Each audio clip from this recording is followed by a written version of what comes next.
Hello and welcome to Washington Talk. I'm Eun-jung Cho. The White House warned against arms deals between Russia and North Korea.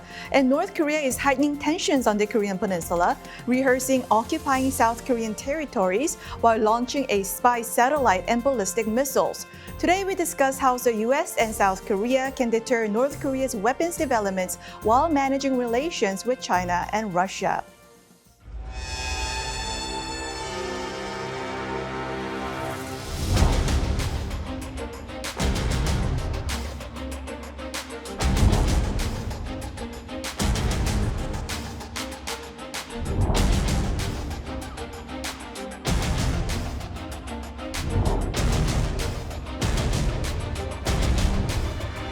Condemned the DPRK's latest ballistic missile launch.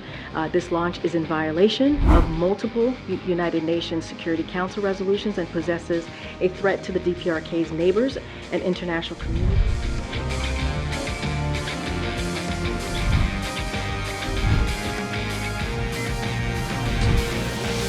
We urge the DPRK to cease its arms negotiations with Russia and abide by the public commitments Pyongyang has made.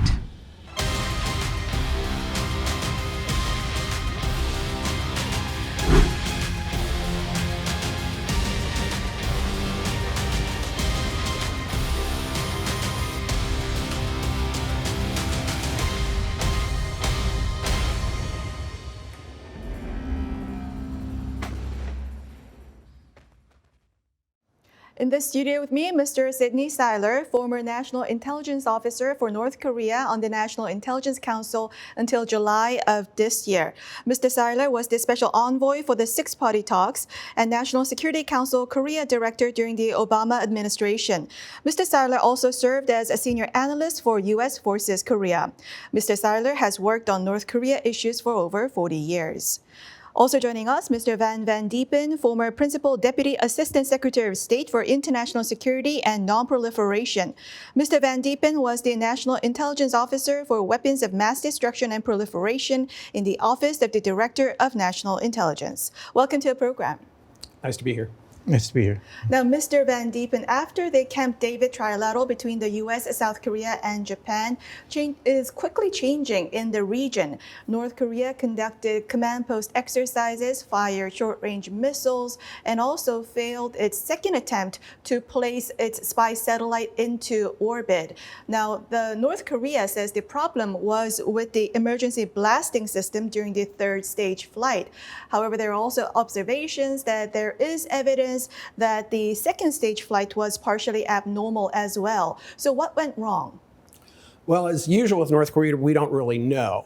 But based on what they said and based on the information that Japan and South Korea have released about the trajectory of the flight, it looks like the second stage performed at least near normally. It got to the point where the third stage was released from the second stage. In the initial launch on May 31st, it's pretty clear that the second stage really didn't function at all. Mm-hmm. So it's an improvement in that respect. And the failure occurred apparently during third stage operation. What's not clear is the North Korean statement implies that there was some failure in the destruct system in the third stage and it detonated prematurely. And that's certainly possible. Another possibility that an analyst has pointed out is that the stages came down outside of the declared areas where they were supposed to drop off, suggesting that the flight might have had a lower trajectory than it was supposed to have, meaning that it may therefore not have achieved the desired orbit. And so it's possible that they intentionally self-destructed the third stage, but we really don't know. And then in terms of whether the second stage operated properly, as the North Koreans said, or there's some problem with it, as the South Koreans said, based on outside information, we really don't know the answer to that. So it's either a minor glitch or self-destruct intentionally, meaning North Korea's planned launch in October will likely succeed. Again, we don't know exactly what went wrong, but given the interval between the first launch, which clearly had more serious problems than the second launch, that certainly would seem to be enough time for them to take care of whatever the issue was this time. So at Camp David, the leaders of the U.S., South Korea, and Japan vowed to have the real-time missile warning data system operational by the end of this year. And soon after that agreement, North Korea launched the satellite. Was this enough time for the three countries to really finish setting up the system? And do you think this would have been the first instance where the warning system have been activated? Again, from the outside, we really don't know. I mean, it's always been unclear from the outside exactly what type of data sharing has been going on between the three countries in terms of missile launch activity, and with whom in each country this missile sharing has been going on. There's probably been different levels of information sharing going on between the intelligence agencies and between the militaries and between the civilian parts. So it's, I've had a very difficult time kind of parsing exactly what's been happening up until now and what will be better in the future. Mm-hmm. Now, Mr. Seiler, collecting accurate information on North Korea's, especially the ICBM technology, must be a goal for U.S. intelligence agencies. Does the U.S. consider North Korea is struggling to advance its ICBM technology, or it is honing its technology so smoothly that it is a source of concern? Well, I think in either case, obviously North Korea's ICBM program, both in terms of the capabilities already demonstrated, those to which the regime has announced publicly it intends to secure, and of course the capabilities one day that they could potentially use are a concern regardless of their progress. It's not like there's a certain level of development where we take the North Korea threat more seriously than we otherwise would have. So the program is advancing. It's been a long march for the DPRK. The failures on the satellite program side show some issues with missile technologies that may or may not reflect, shortages or insufficient understanding or advancement in other aspects of their program beyond the satellite launch vehicle. But as we look at North Korea over the years, when they say they are seeking a capability, they pursue it. They will always portray it as being greater than it probably is, but ultimately they achieve their goals. The good news is the advancement of the DPRK program is not a factor in terms of how serious we might take the threat and what we would do in response to that growing threat. So if the U.S. is so seriously taking this threat, is the U.S. effectively stopping or slowing down North Korea's missile development, or is the U.S. practically doing not really much without any other alternatives? Well, I think you look at this issue from a perspective of threat elimination or threat reduction and what you need to do in terms of the program and whatever its stage it might be, or heaven forbid, the program and how it might be used.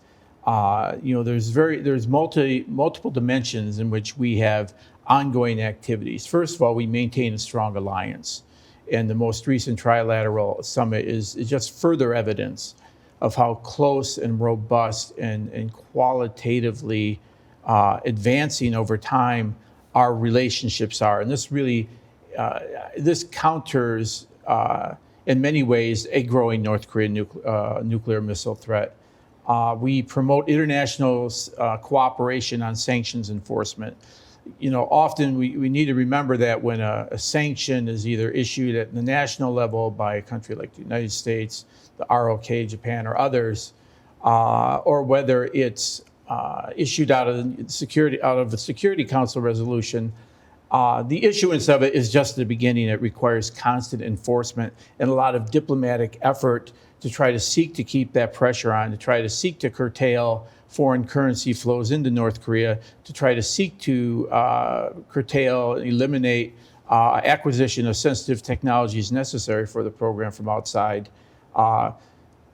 Keeping the international community involved in that, keeping Russia and China as well as stakeholders is all an objective and is all a goal of ongoing diplomatic efforts. So to say that we're somehow not having any effect or not making any progress simply because a missile launch takes place really kind of underestimates the value of the other areas in which we are having success, I believe, in making advancement of the program qualitatively and quantitatively more difficult, and therefore enhancing the security, achieving some type of threat mitigation against a threat that we all know is growing.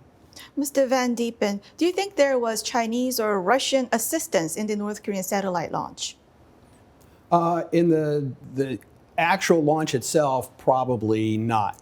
But the space launch vehicle and probably the satellite, I'm sure, benefited from North Korea's long-standing effort to illegally acquire relevant technologies from entities in China and Russia and through entities in China and Russia. My own belief is that there's probably not sort of direct government-sponsored support by China and Russia to these programs, but there's a very poor enforcement of export controls in those countries, and potentially a certain amount of turning a blind eye to these kinds of activities by those countries that has allowed North Korea over many years to be fairly successful in acquiring a lot of important technologies that it uses in its missile program. Mr. Van Diepen, the White House said the U.S. is concerned that the arms deals between Russia and North Korea are advancing, with Russia getting weapons to use in Ukraine war and also raw materials to prop up its defense industrial base. Do you think this relationship could further deepen into sharing ICBM technology? Wouldn't that be a nightmare scenario to the United States?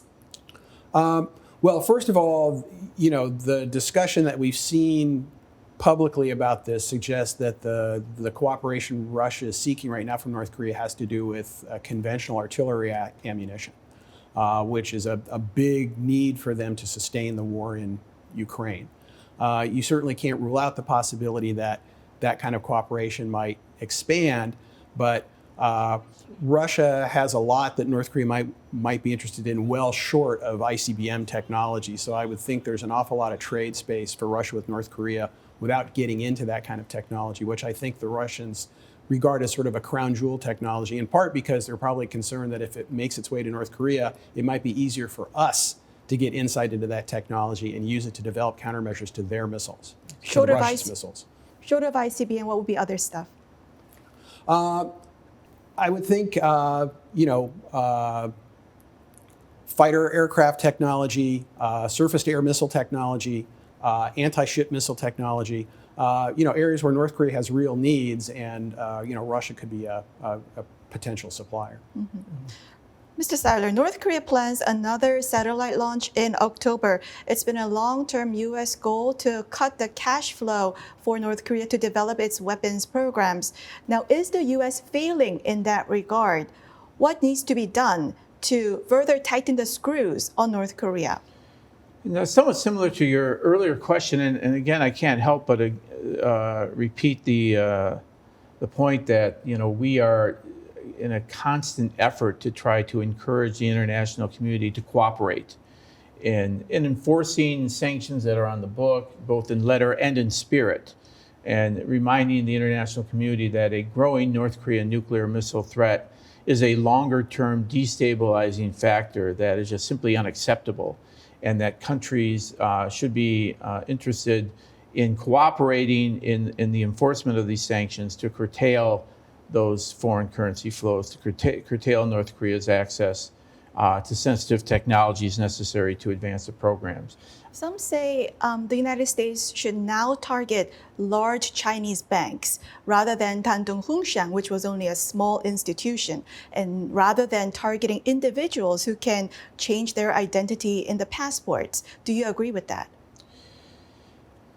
I think there's various factors involved, and that as we look at potential targets for designation, you look at the importance and criticality of the program, the likely success of your ability to get the type of impact that you want. And so without talking specifically about what other designations might be under consideration on the policy side, I can only say that these types of risk and gain calculus is regularly undertaken in terms of how we move forward in response to either specific launches or events, or in terms of the longer-term strategy to maintain the pressure on North Korea. But some critics say the United States is not enforcing those secondary sanctions on China in order not to further sour the relationship with China. Do you agree with that? Again, this gets to the risk versus gain calculus, and what you expect to get from a specific secondary designation, and when is the best timing for that. I understand the frustration as we talk about the freedom with which either illicit actors can move to acquire capabilities or can move money in and through either China or Russia. It is frustrating, but it's something that we look hard at, and it's something that as we go forward, perhaps is an opportunity for some expanded efforts. Mr. Van Diepen, does the United States have the ability to disrupt North Korea's missile launches into failure? That's not something I'd really be able to comment on. If something like that exists, it would be a highly sensitive thing. So. Okay. Mr. Seiler, does the United States have the ability to disrupt North Korea's missile launches into failure?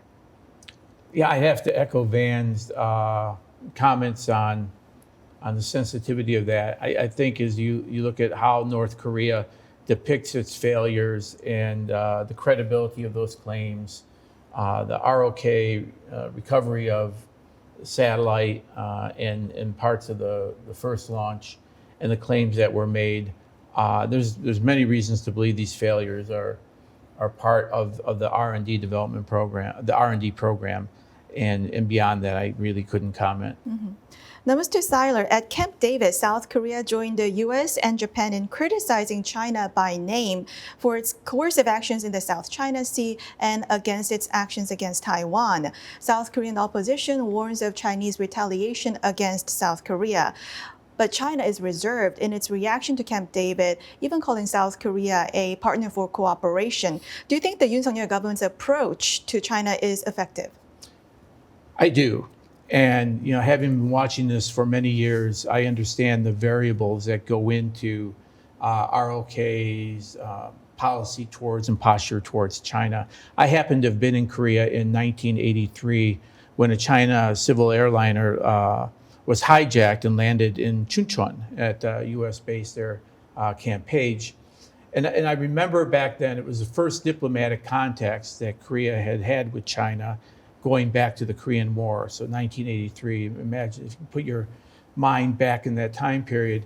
And there was such a great expectation that maybe some diplomatic progress could be made with China. China is a real challenge to the Republic of Korea. Its geographic proximity, the history of the Korean War, and China's own inclination to act aggressively in the region. So very well aware of the ROK public's greater desire for a good relationship with China.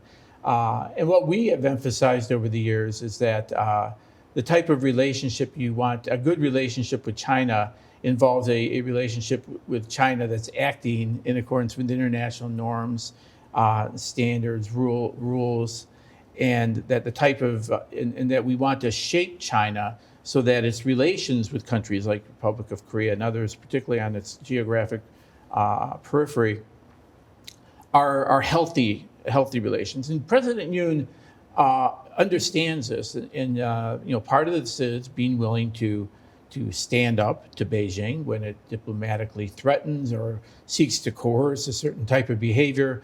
We know that China, like North Korea, would love to see fissures and breaking in the U.S.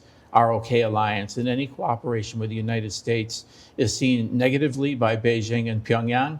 And any stress in the U.S. ROK relationship is applauded. Therefore, when I look at both China's and North Korea's response to the recent trilates and how vigorously they criticized the event, I knew we were doing something right. Now, Mr. Van Diepen, there'll be senior officials meeting among South Korea, Japan, and China to prepare for a trilateral summit.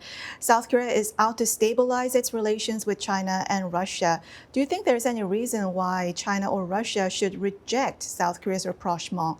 And what stance should South Korea take in dealing with China and Russia?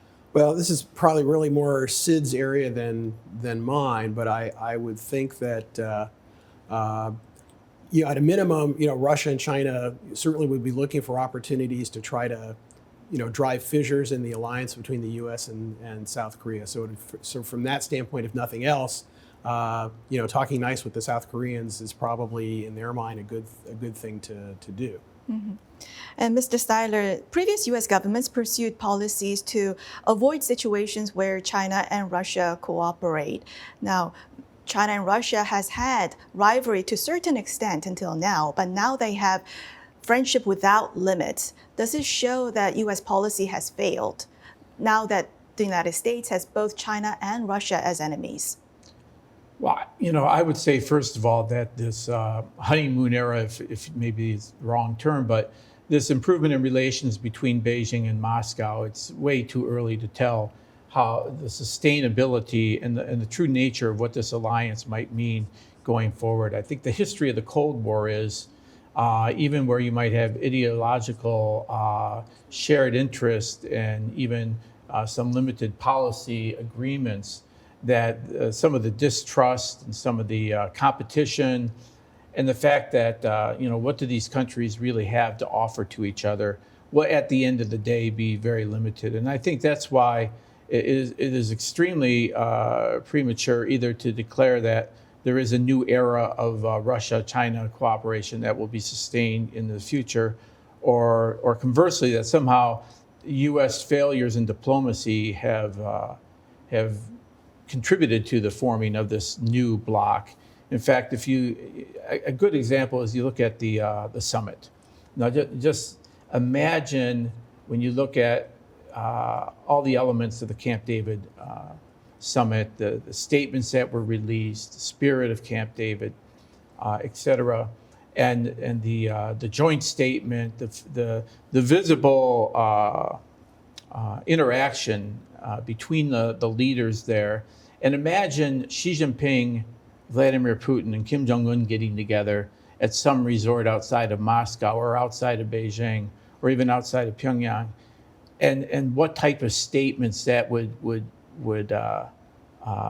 generate, what type of cooperation that would demonstrate. I mean, this is apples and oranges. It is clear that this administration was just focused on the Indo-Pacific. The efforts to build these types of relationships, to build these coalitions, are the true demonstration of this of the superiority and ultimate success and victory of the rules-based international order that we are trying to build a coalition around as these kind of outside, kind of not pariah states in the full sense, but these other countries, what type of bloc would they form that would be threatening to us?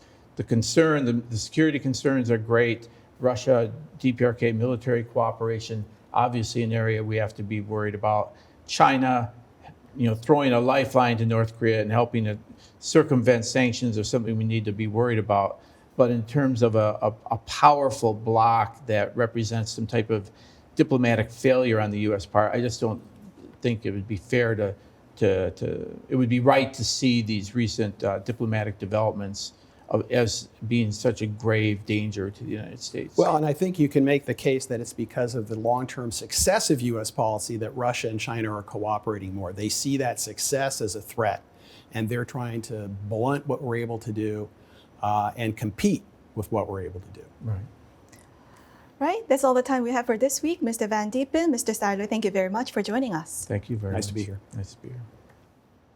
And thank you for watching. We'll be back here next week with U.S. experts to discuss the two Koreas and the region right here from Washington.